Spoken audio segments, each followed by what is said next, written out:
Hello friends, രജിതയാണ്. അപ്പോൾ നമുക്ക് ഇങ്ങനത്തെ ഗ്ലാസ് ബോട്ടിലും കാര്യങ്ങളൊക്കെ കിട്ടുന്ന സമയത്ത് നമ്മൾ മാക്സിമം അത് വേസ്റ്റ് ആക്കാതെ എടുത്ത് വെക്കുക. അതുകൊണ്ട് നമുക്ക് ഒരുപാട് ഉപയോഗങ്ങളുണ്ട്. അപ്പോൾ ഈ ഒരു ഗ്ലാസ് ബോട്ടിൽ കഴുകി വൃത്തിയാക്കി അതിനകത്ത് ഞാൻ കുറച്ച് വെള്ളം നിറച്ച് വെച്ചിട്ടുണ്ടായിരുന്നു.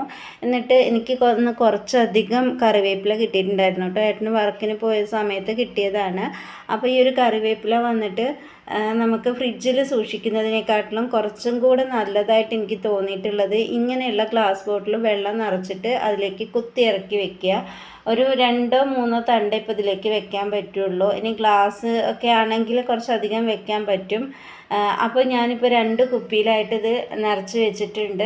ഒരുപാട് ടൈറ്റാക്കി വെക്കരുത്, അടിഭാഗം പെട്ടെന്ന് ചീഞ്ഞ് പോവും.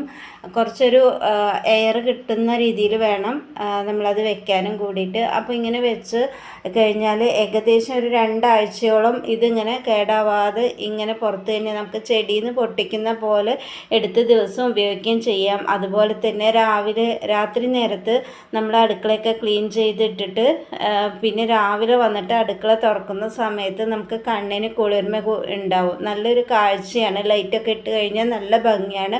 അപ്പോൾ എല്ലാവരും ഇത് ട്രൈ ചെയ്യുക കേട്ടോ. ഇതുപോലെ നമുക്ക് മുരിങ്ങയിലും വെക്കാൻ പറ്റും. നമുക്ക് പിറ്റേ ദിവസം എടുക്കുമ്പോൾ സ്മെല്ലൊന്നും ഉണ്ടാവില്ല. ഓക്കെ, അപ്പോൾ ഇത്രയൊക്കെ ഉള്ളൂ. അപ്പോൾ എല്ലാവർക്കും മറ്റൊരു വീഡിയോയുമായിട്ട് കാണുന്നവരേക്കും tata, bye bye, see U.